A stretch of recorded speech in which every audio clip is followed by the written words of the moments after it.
So you're thinking of moving to Phoenix, Arizona, but you might be wondering, is there a housing market bubble in Phoenix and is it about to pop? It seems like that is all people are talking about right now, all over YouTube, Facebook, Instagram, all of the internet. So that is definitely an important question, and that's exactly what we're going to be covering today. So let's do this.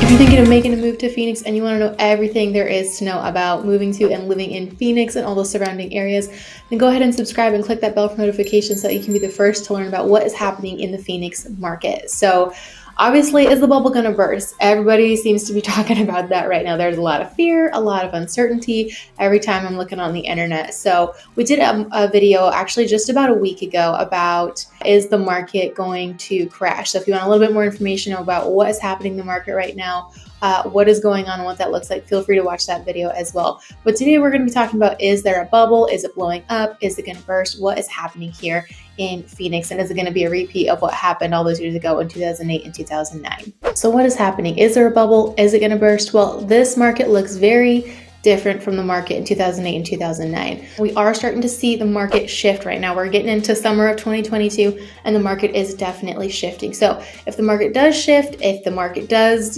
start to go down or decrease or anything like that, if you are a homeowner, if you have just bought a home or if you've bought a home in the past couple of years and you are worried about the market going down, if you stay in that home anywhere from 2 to 5 years, more than likely you'll be able to gain back the value of that home and kind of get through until the market corrects itself. And if you do have, typically if you're staying in the home anywhere from 2 to 5 years, you will definitely, well, not definitely, most likely, disclaimer, most likely see an increase in your home value. Plus, if you stay at least 2 years or more, you can avoid paying capital gains tax on any of that equity in your home when you sell it.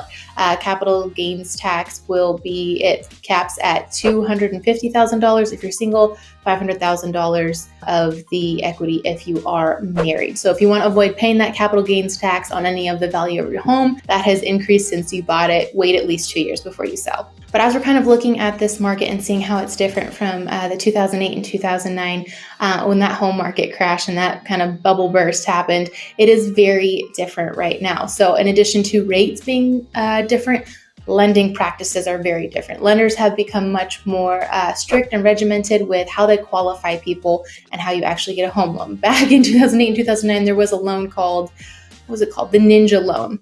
And that stood for no income, no job. I don't remember what the A stands for, but with no income and no job, you could get a mortgage for a home that you could not afford. And so obviously after a bunch of those were issued and lenders were just giving money away, obviously that came to a head and it all kind of crashed and burned. So this is a very different market where you have lenders who are very strict about who they qualify, and the people who are qualifying are in a position where they are ideally able to afford that home. So the market right now, it's not really an issue of bad credit or bad lending or anything like that. A lot of it is due to inventory. So let's jump into some of these articles. I'm actually going to share my screen with you. Let's actually take a look at some of these articles right now and see what is going on.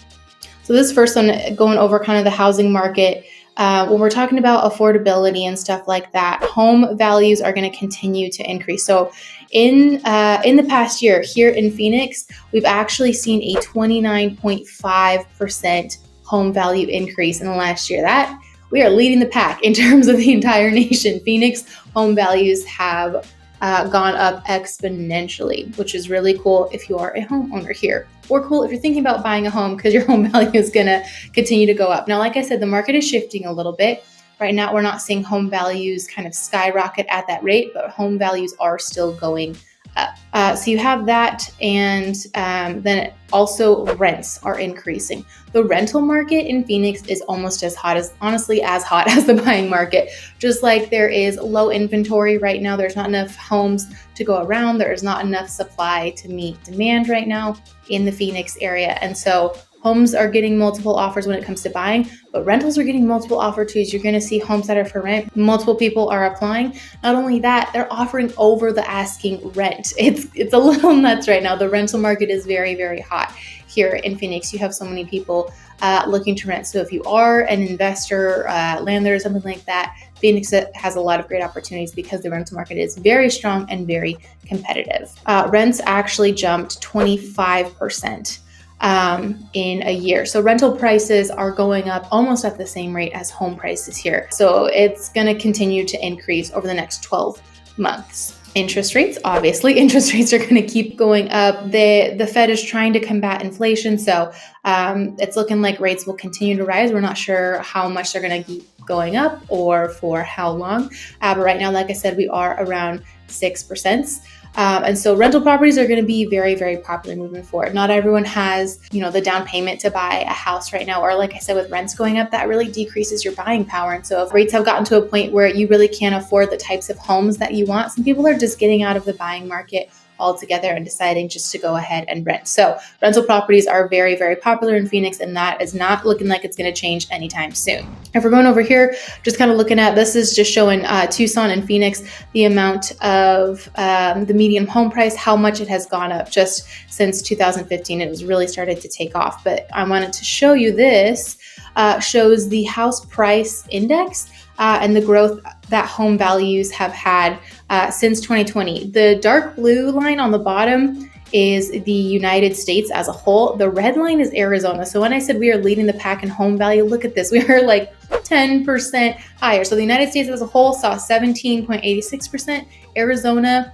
27.99. So way over kind of the national average. So when you are buying homes here in the Phoenix area, your home value is going to continue to increase at that high rate, at least in the current market. Another thing, like we said, inventory is really low. Builders can't keep up. There's not enough homes to go around. So single family home construction has just been taking off in the Phoenix area, more than 40% in Phoenix and Tucson. We're just focusing on Phoenix, but Tucson's doing it too. But it has really taken off. And this just goes through talking about how much it has really taken off in the past couple of years. Actually, let me show you. These are all the permits from builders. Green is the permits that have been approved, builders that are currently building, the communities that are actively being built right now with those permits. Orange is everything that has been requested. So you can see it's an insane amount of building going on right now, just trying to keep up with that demand. If they keep building at a breakneck pace, they might catch up in 10 years. Okay, so let me just show you a map right now. So this is kind of a map of Phoenix just to show you an idea of how everything is laid out. So like we said, building is exploding, but they still can't keep up. So here, if you're looking to do a new build or buy into any of these communities that are currently being built, you're going to encounter wait lists. Most of them have wait lists right now. All of the ones have been spoken for. If you want to join the wait list, you can. And the builds are anywhere from 12 to 18 months out. So even if you are able to buy a home, you're going to have to wait 12 to 18 months in some cases. Now, if you want a spec home, which is the builder has already, picked everything, you can't really customize and design it from the start because they've already picked everything, but it can be available in a few months. There's wait lists for those as well. So you can kind of see, here's the main Phoenix area right here.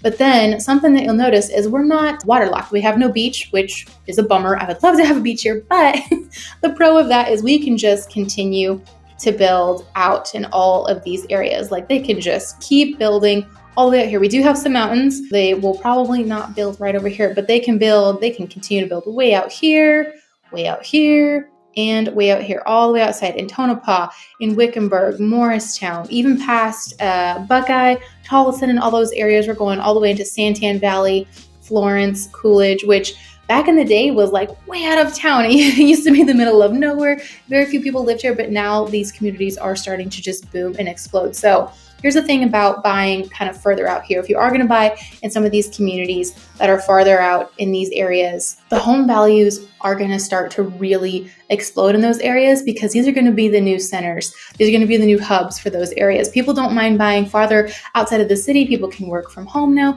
You don't have to commute into the city. You have a lot more flexibility with how business and work from home and all of that is right now, which is really cool. So you have that flexibility to live farther outside of town. And so you're going to see all these, what used to be see kind of more rural places really start to boom and grow. And if you don't have a need to go inside of town, Florence, Santan, Queen Creek, Tonopah, places like that, those are going to start to be really big hubs. We've already started to see them really grow and expand. There's lots of new building for single family homes, but also lots of new businesses coming in as well. So as you can kind of see those more, here's the central Phoenix area right here in the center. But like we talked about, all that space way out here, which used to be these really rural areas, that's where all the building is starting to happen. So you're just going to see these communities explode. So if this is an area that you're looking to move into, your home value has a really great opportunity to just really start to explode exponentially in the next few years as these areas really build out and grow more.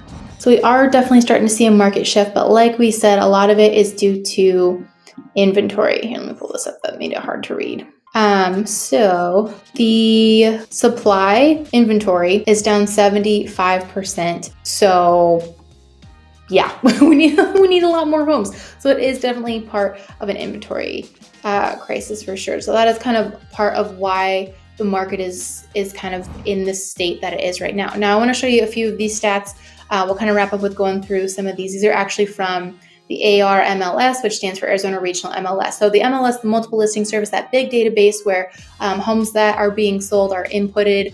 It's this kind of giant database that has all the information and tracks it. So it kind of just can give you a really good overview of all the homes in this Phoenix metro area and what is going on. So now sales are down a little bit. Let me actually pull this back up so you can see what I'm talking about. Okay, sales are down 8.4%. month over month. Now, that's due to a couple of the factors that we were just talking about. Rates are higher. A lot of people are priced out, but also buyer fatigue is starting to be a real issue. You'll kind of hear that term thrown around a little bit, but it basically kind of refers to when buyers have been out there trying to buy a home for several weeks or even months. They're putting in multiple offers, going around seeing homes and just getting really frustrated. Eventually you get exhausted, you get fatigued, buyer fatigue.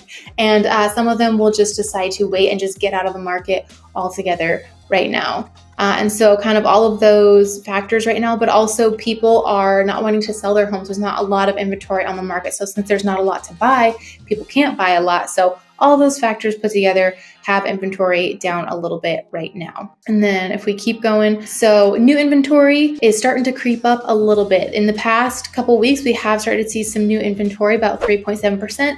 start to come on the market. So people are starting to put more homes on the market as they start to see the market shift. It's still a seller's market. It's still competitive. You still are getting, in most cases, multiple offers, but you may not be getting as many offers. It may sit on the market a couple extra days, and the offers may not be as crazy and insane over ask as they were before. Now, it is still very competitive, but we are starting to see a bit of a shift here in the Phoenix area. All right, if we go down to month supply of inventory, so basically we are at 1.16 right now, month of inventory. That means if no new homes came on the market, if no one else decided to sell their home, and we were just working with what is currently on the market for sale right now, all of that would be sold in 1.1 months. So basically just over a month, all of it would be sold and gone. The standard, the typical is usually around 6 months. We are still way below the average for where a balanced market would be. So we are definitely still in a competitive seller's market. And then if we're looking at here, this just goes over more information about price increases, 24.5% year over year, the home median price up 28.6%, and then average sales price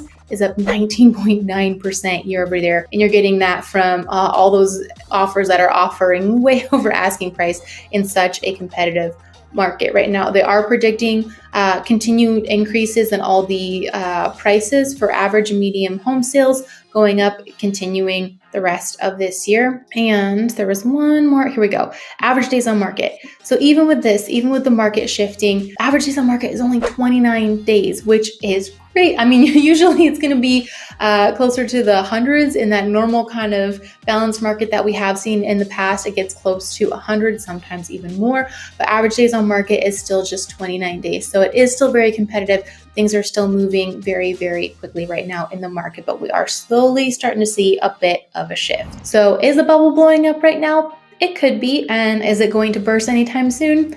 I don't think anyone can say for sure, but if it does, if something does happen, if the market does drastically shift, if you are a homeowner just kind of continue to ride out the market. For the most part, like we were saying earlier, markets will tend to correct themselves over time. So typically what we've seen in the past with market shifts is if things do start to shift or start to trend downward, if you just hold on to your house, wait it out for a little bit, and anywhere from 2 to 5 years, you will more than likely gain back that value and then some. And like we said, if you are planning on selling your home, if you want to just wait at least until that 2-year mark of owning the home, you can avoid all that capital gains tax as well, which can save you a bunch of money.